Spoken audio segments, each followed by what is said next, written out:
Hello, my dear friends. First PU, okay, that's a fourth lesson. ಓರು ಮನುಷ್ಯನ್ ಹೌದಾ. ಇದು ಬಹಳ simple topic. Examination point of view, that is U T ಟೆಸ್ಟಿಗೆ ಇದೆಯಲ್ಲ, ಬಹಳನೇ important topic ಕೂಡ ಹೌದಾ. ಈಸಿಯಾಗಿರೋಂಥ ಟಾಪಿಕ್ಕು. ಸೊ ಅದನ್ನೇ ನಾವು ಏನಂತಾರೆ ಮಲ್ಟಿಪಲ್ ಚಾಯ್ಸ್ ಬಂದ್ಬಿಟ್ಟು ಅದ್ರ ಜೊತೆಗೆ 2 ಮಾರ್ಕ್ಸು ಇವನ್ನ ಎರಡೂ ಕೂಡ ಡಿಸ್ಕಷನ್ ಮಾಡಿದ್ವಿ ಅಂತಂದರೆ ನಿಮ್ಗೆ ಇನ್ನೂ ಕ್ಲಾರಿಟಿ ಆಗುತ್ತೆ. ಸೊ ಆ ಒಂದು ಏನೋ ದ ಪಾಯಿಂಟ್ ಆಫ್ ವ್ಯೂ ದೃಷ್ಟಿಯಿಂದ ಇದನ್ನು ಸ್ಟಾರ್ಟ್ ಮಾಡೋಣ. ಸಿರಿಸಿ first one, the narrator taught writing addresses in English to. ಯಾರಿಗೆ ಕಲಿಸ್ತಿರ್ತಾರೆ ಅಂತಂದರೆ ಸೋಲ್ಜರ್ಸ್ಗೆ ಏನಾದರೂ ಕಲಿಸ್ತಿರ್ತಾರ, ವಾಚ್ಮನಿಗೆ, ಥೀವ್ಸಿಗೆ, ಮೈಗ್ರೆಂಟ್ ಲೇಬರ್ಸಿಗೆ ಯಾರಿಗೆ ಕಲಿಸ್ತಿರ್ತಾರೆ ಅಂದರೆ ಲೇಖಕರು, ದಟ್ ಈಸ್ ಮೈಗ್ರೆಂಟ್ ಲೇಬರ್ಸ್. ಒಂದು ಎರಡನೇದು, ಇದರಲ್ಲೇ 2 ಕ್ವಶನ್ಸ್ ಅರೈಸ್ ಆಗ್ಬೋದು. ಏನು ಕಲಿಸ್ತಿರ್ತಾರೆ ಅಂತ ಅದು ಒಂದು ಕ್ವಶನ್. ಒಂದು ಯಾರಿಗೆ ಕಲಿಸ್ತಿರ್ತಾರೆ ಅಂದರೆ ಮೈಗ್ರೆಂಟ್ ಲೇಬರರ್ಸ್. ಎರಡನೇದು ಯಾರಿಗೆ ಕಲಿಸ್ತಿರ್ತಾರೆ ಅಂದರೆ ಇದಾಯಿತು. ಇನ್ನೊಂದು ಏನು ಕಲಿಸ್ತಿರ್ತಾರೆ ಅಂತಂದರೆ this is what year writing addresses in English. ನೋಡಿ, ಇದು ಕೂಡ ಒಂದೇ ಕ್ವಶನ್ಸ್ದಲ್ಲಿ 2 ಅರೈಸ್ ಆಗ್ಬೋದು, ಸ್ವಲ್ಪ ಗಮನ ಇರಲಿ. Okay fine. ನೆಕ್ಸ್ಟ್ ಬಂದ್ಬಿಟ್ಟು the narrator stayed in the big city in a small. ಎಲ್ಲಿ ರೂಮಲ್ಲಿ ಇರ್ತಾರೆ ಅಂದರೆ ಭಾಳ ಡಿಂಜಿ ರೂಮ್ ಅಂತ ಹೇಳ್ತಾರೆ. This is what you have to write. The narrator would wake up at 4 PM as he. ಹೌದಾ, ಈಗ ನೋಡಿ 4 PM ಯೂಸ್ವಲಿ ಯಾರೂ ಹೇಳೋದೇ ಇಲ್ಲ. ಆಲ್ಮೋಸ್ಟ್ ಮಾರ್ನಿಂಗ್ ಲೈಕ್ 7-8 o'clock ಹೇಳ್ತಿರ್ತೇವೆ. ಭಾಳ ಅಂದರೆ 8-8:30 ಅಂದರೆ ಮ್ಯಾಕ್ಸಿಮಮ್. ಯೂಸ್ವಲಾಗಿ ಹೇಳೋದು ಎಲ್ಲಂದರೆ ಲೈಕ್ 5:30-6 o'clock ಹೇಳುವಂಥ ರೂಢಿ. ಏನೋ ಒಂದು ಕೆಲವೊಂದು ಸಂದರ್ಭದಲ್ಲಿ ಕೆಲವೊಂದು ವ್ಯಕ್ತಿಗಳು ಲೇಟ್ ಮಾಡಿ ಹೇಳ್ತಾರೆ ಅಂತಂದ್ರು ಕೂಡ ಲೈಕ್ 7:30-8 ಅಂತ ಅನ್ಬೋದು. ಆದರೆ ಈ ವ್ಯಕ್ತಿ 4 ಇನ್ ದ ಈವ್ನಿಂಗ್ ಯಾಕೆ ಪಾಪ ಆ ನ್ಯಾರೇಟರ್ ಅಂತಂದ್ರೆ ನೋಡಿ, the reason what are, he was lazy, no. He had no work to do, no. He was stingy or he wanted to save money on food. ನೋಡಿ, ಒಂದೇ ಒಂದು ಉದ್ದೇಶ ಪಾಪ, he wanted to save the expensive. ಒಂದು morning ಏನೋ tea ಇರ್ಬೋದು ಅಥವಾ ಮಧ್ಯಾಹ್ನದ ಆಫ್ಟರ್ನೂನ್ ಮೀಲ್, ಇವೆರಡೂವನ್ನು ಸೇವ್ ಮಾಡಬೇಕು ಅಂತೇಳಿ ಲೇಟ್ ಮಾಡಿ ಹೇಳ್ತಿರ್ತಾರೆ. ಯಾರು? ದಟ್ಸ್ ಲೇಖಕರು, that's author.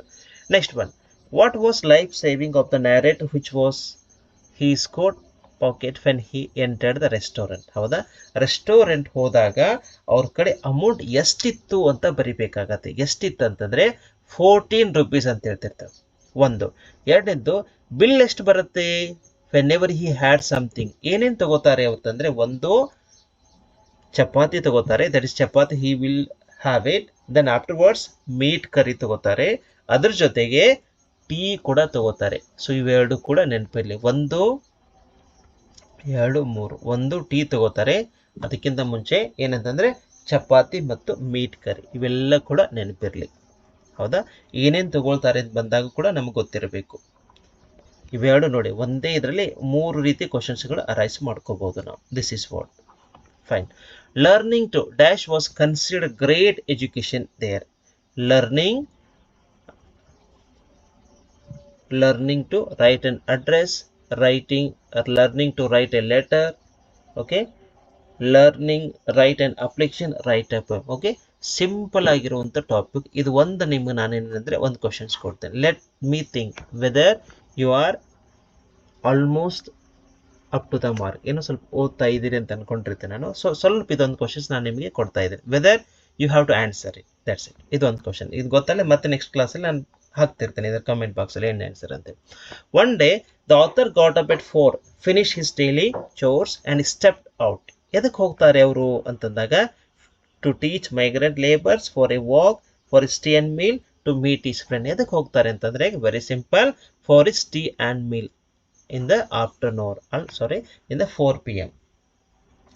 After eating chapatis and meat curry, okay, and meat curry, the bill came to Annas. ಎಷ್ಟು ಬರುತ್ತೆ ಅಮೌಂಟ್ದು ಅಂತಂದಾಗ ಇದಕ್ಕಿಂತ ಮುಂಚೆ ಡಿಸ್ಕಸ್ ಮಾಡಿದಾಗ ದಟ್ ಇಸ್ ವಾಟ್ ಇಯರ್ 11 ಅಂತ ಹೇಳ್ತೀವಿ. ಹೌದಾ, 11 Annas ಬರುತ್ತೆ.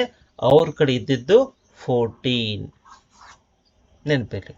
What does the narrator lose in his restaurant. ಏನೇನೋ ಮಿಸ್ ಮಾಡ್ಕೋತಾರೆ. ಕೋಟನ್ ಏನಾದರೂ ಮಿಸ್ ಮಾಡ್ಕೋತಾರ, ಶೂಸ್ ಏನೇನಾದರೂ ಕಳ್ಕೊತಾರ, ಹ್ಯಾಟ್ ಏನಾದರೂ ಕಳ್ಕೊತಾರ. ಯಾಕಂದ್ರೆ ಏನು ಕಳ್ಕೊತಾರೆ ಅಂದರೆ ವ್ಯಾಲೆಟ್ ಅಂತ ಹೇಳ್ತೀವಿ. Very simple. Next one, who came does the narrator suggest for the stranger. ಯಾರು ಬರ್ತಾರೆ ಇಲ್ಲಿ ಅಂತಂದಾಗ ಆಂಜಲ್ ಏನಾದರೂ ಬರ್ತಾರ, ಗಾಡ್ ಏನಾದರೂ ಬರ್ತಾರ, ಫ್ರೆಂಡ್ ಏನಾದರೂ ಬರ್ತಾರ. ಓಕೆ, ಇಲ್ಲಿ ನಾವೇನಂತ ಹೇಳ್ತೀವಿ, ಒಬ್ಬ ಸ್ಟ್ರೇಂಜರ್ ಬರ್ತಾನೆ. This is what the stranger ಅಂತ ಹೇಳ್ತೀವಿ. ಹೌದಾ? And he was wearing what year red turban ಅಂತ ಹೇಳ್ತೀವಿ, ಅಂದರೆ ರುಮಾಲು ಅಂತ ಹೇಳ್ತೀವಿ ಆ ರೀತಿ. ಈ ಒಬ್ಬ ರೆಡ್ ಟರ್ಬನ್ ವ್ಯಕ್ತಿ ಬಂದ ಇವಂಗೆ ಹೆಲ್ಪ್ ಮಾಡ್ತಾರೆ ರೈಟರ್ಗೆ. ಆಮೇಲೆ ಹೆಲ್ಪ್ ಮಾಡಿ ಹೋಗೋ ಮುಂದೆ ಏನಂತಂದ್ರೆ ಆ ಲೇಖಕರು ಇವರಿಗೆ ಒಂದು ಹೆಸರನ್ನ ಇಡ್ತಾರೆ. ಅದೇ ಹೆಸರು ಏನೇ ಮರ್ಸಿ ಅಂತ ಹೇಳ್ತೀವಿ. ಸೊ ಈ ರೀತಿ ಬರುತ್ತೆ. ಫೈನ್, ಈ ರೀತಿ ಡಿಫ್ರೆಂಟ್ ಟೈಪ್ ಆಫ್ ಕ್ವಶನ್ಸ್ ಕೂಡ ಬರ್ಬೋದು. What was the bill amount the narrator had to pay in the restaurant? Same question. ಹೌದಾ? ಹೇಳಿದ್ದೀನಿ, ಟ್ರೈ ಮಾಡಿ. Simple. The stranger who help the narrator dash physical feature. ಯಾವ ರೀತಿ different physical features ಇತ್ತು ಅಂತಂದಾಗ, whether he had green eyes, blue eyes, brown eyes, black eyes ಬಂದಾಗ this is what are blue eyes he had. Stranger. The stranger in ಓರು ಮನುಷ್ಯಂ carries multiple. ಹೌದಾ? ಏನೇನಿದ್ದು ಅವರಿಗೆ? Keys ಇತ್ತು, ಕಾಯಿನ್ಸ್ ಇದ್ದು, ಅಥವಾ ನನ್ ಆಫ್ ದೀಸ್ ಇದಿತ್ತ, ಏನು ಇಲ್ವಾ ಅಂತಂದಾಗ ವ್ಯಾಲೆಟ್ ಅಂತ ಬರಿಬೇಕಾಗತ್ತೆ. ಹೌದಾ?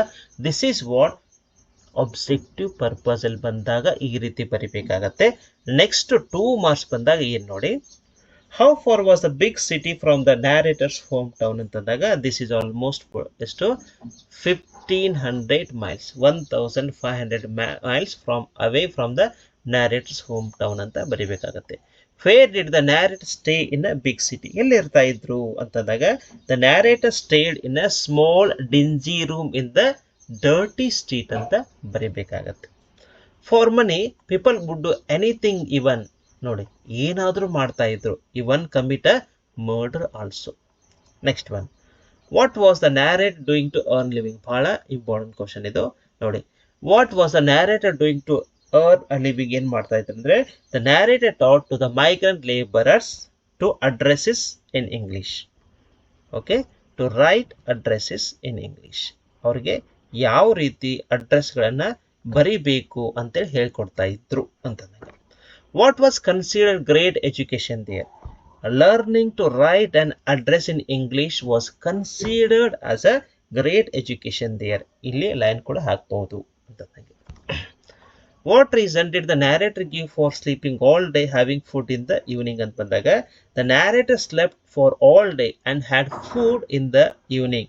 ಯಾಕಂತಂದ್ರೆ to save, very important, expense of drinking his morning tea as well as eating the food noon meal. ಈ ರೀತಿ ಬರಿಬೇಕಾಗತ್ತೆ. Very simple question. ಓಕೆ, ಆಮೇಲೆ ಇದು ಬಹಳ ಸಲ ಕೇಳ್ತಿರ್ತಾರೆ, ಇದ್ರ ಬಗ್ಗೆ ಸ್ವಲ್ಪ ಜ್ಞಾಪಕ ಇರಲಿ ಅಂತಂದಾಗೆ. How much money did the narrator have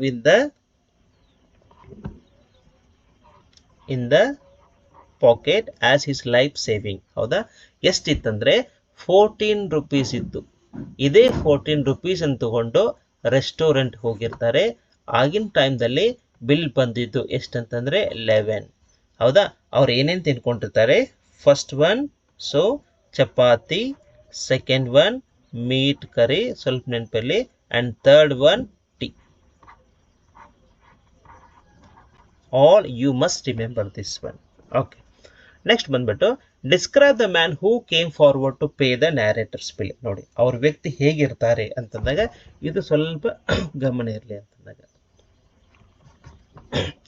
He was a fair complexed man, 6 foot tall, with a red turban and white trousers. He sported a handlebar mustache and had a blue eyes. ಅವರ description, stranger ಬಂದಿರ್ತಾರಲ್ಲ ಆಮೇಲೆ ಅವ್ರಿಗೆ mercy ಅಂತ ಕರೀತಾರಲ್ಲ, so ಅವ್ರು ಹೇಗಿರ್ತಾರೆ ಅಂತ ಕೇಳಿದ್ದಾರೆ. What were the daily occurrences in the city? ಬಹಳನೇ simple question, ಬಹಳ ಇಂಪಾರ್ಟೆಂಟ್ ಕ್ವಶನ್ ಇದು.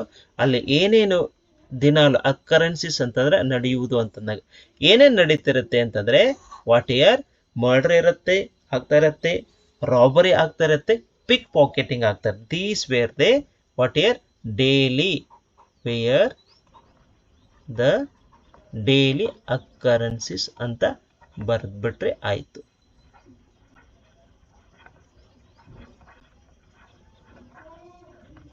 Okay, what the narrator have in the restaurant? ನೋಡಿ ಇದೆ, ಆ ಫುಲ್ ಮೀಲ್ ಆಫ್ ಚಪಾತಿ ಇರ್ಬೋದು, ಹೌದಾ, ದೆನ್ ಸ್ವಲ್ಪ ಇದರಲ್ಲಿ ಮೀಟ್ ಕರಿ ಇರ್ಬೋದು and tea. So this is all he had over there. And next ಬಂದ್ಬಿಟ್ಟು that's the last one. Why did the narrator begin to sweat? ಯಾಕೆ ಅವ್ರು ಸ್ವೆಟ್ಟಿಂಗ್ ಸ್ಟಾರ್ಟ್ ಆಗುತ್ತೆ ಅಂತಂದಾಗ, ಬಿಕಾಸ್ ಯಾವಾಗ ತಿನ್ಕೊಳ್ತಾರೆ, ಏನೇನು ತಿನ್ಕೊಳ್ತಾರೆ ಅಂದರೆ ಚಪಾತಿ ತಿನ್ಕೊಳ್ತಾರೆ, ಹೌದಾ, ಮೀಟ್ ಕರಿ ತಿನ್ಕೊಳ್ತಾರೆ, ಅದ್ರ ಜೊತೆಗೆ ಟೀ ಕೂಡ ಕುಡ್ಕೋತಾರೆ. ಆಮೇಲೆ ಒಂದು ಬಿಲ್ ಬರುತ್ತೆ. ಎಷ್ಟು ಬಿಲ್ ಬರುತ್ತೆ? 11. ಹೌದಾ, 11 ಅಂತ ಬಂದಾಗ ಅವ್ರಿಗೆ ಇನ್ನೂ ಖುಷಿ ಆಗುತ್ತೆ, ಯಾಕಂದ್ರೆ ಅವ್ರ ಕಡೆ 14 ಇರುತ್ತೆ. 11 ಅಂತ ಬಂದಾಗ ಖುಷಿಯಾಗಿ ಏನಂತಂದ್ರೆ ಆಯ್ತು, ಏನು ತೊಂದರೆ ಇಲ್ಲ ಅಂತ ಅನ್ಕೊಂಡು ವೆನೆವರ್ ಹಿ ಓಪನ್ಡ್, ಹೌದಾ, ಅವರು ಏನಾಗುತ್ತಂದ್ರೆ ಆ ವ್ಯಾಲೆಟ್ ಅನ್ನ ತೆಗಿಲಿಕ್ಕೆ ಟ್ರೈ ಮಾಡ್ತಾರೆ, ಯಾಕಂದ್ರೆ ಅದ್ರಲ್ಲಿ ಅಮೌಂಟ್ ಇಟ್ಟಿರ್ತಾರಲ್ಲ. ಯಾವಾಗ ಅದನ್ನ ತೆಗಿಬೇಕು ಅಂತಂದಾಗ ಏನಾಗತ್ತಂದ್ರೆ he could not find his wallet. ಅಲ್ಲಿ ವ್ಯಾಲೆಟೇ ಇರೋದಿಲ್ಲ, ಅದು ಮಿಸ್ ಆಗಿಬಿಟ್ಟಿರುತ್ತೆ, ಪರ್ಸ್ ಯಾರೋ ತಗೊಂಡು ಹೋಗ್ಬಿಟ್ಟಿರ್ತಾರೆ. ಸೊ ಹಿಯರ್ ಅದನ್ನ ಗೊತ್ತಾದ್ಮೇಲೆ he started to sweat like anything. So because he could not find his wallet to pay the bill, that's the reason he started to sweat like anything. So ಈ ರೀತಿ ನೀವು ಬರೆದ್ರೆ ಆಯ್ತು. So examination point of view ಇಂದ ಈ lessons ಕೂಡ ಬಹಳನೇ important, ಹೌದಾ. ಅದಕ್ಕಾಗಿ ಆಬ್ಜೆಕ್ಟಿವ್ಸ್ ಅಥವಾ ದಟ್ ಈಸ್ ಮಲ್ಟಿಪಲ್ ಚಾಯ್ಸ್ ಅಂತ ಹೇಳ್ತೇವೆ, ಅದ್ರ ಜೊತೆಗೆ ಈ 2 ಮಾರ್ಕ್ಸ್ ಕೂಡ ನೀವು ಎಕ್ಸಾಕ್ಟ್ ಆಗಿ ನಾವು ಹೈಲೈಟ್ ಮಾಡಬೇಕಾಗತ್ತೆ. ಈಗ ಕೆಲವೊಂದು 3 ಮಾರ್ಕ್ಸ್ 4 ಮಾರ್ಕ್ಸ್ ಅಲ್ಲಿ ಏನಿರುತ್ತೆ, ಸ್ವಲ್ಪ ಜಾಸ್ತಿ ನಾವು ಬರೆಯುವಂಥ ಸಾಧ್ಯತೆ ಇರ್ಬೋದು, ಸ್ವಲ್ಪ ಕ್ರಿಯೇಷನ್ ಮಾಡಿ ಬರೆಯುವಂಥ ಸಾಧ್ಯತೆ ಇರ್ಬೋದು, ಹಿಂಗಿರುತ್ತೆ. ಇಲ್ಲಿ ಬಂತಂದಾಗ ಅದೇನು ಪಾಯಿಂಟ್ ಇರತ್ತಲ್ಲ ಅದನ್ನೇ ಹೈಲೈಟ್ ಮಾಡಬೇಕಾಗತ್ತೆ. ಸೊ ಆ ದೃಷ್ಟಿಯಿಂದ ಇದು ನಿಮ್ಗೆ ವಿಡಿಯೋ ಅನುಕೂಲ ಆಗತ್ತೆ ಅಂತ ಅನ್ಕೊಳ್ತೀನಿ. Okay, thank you so much for watching this.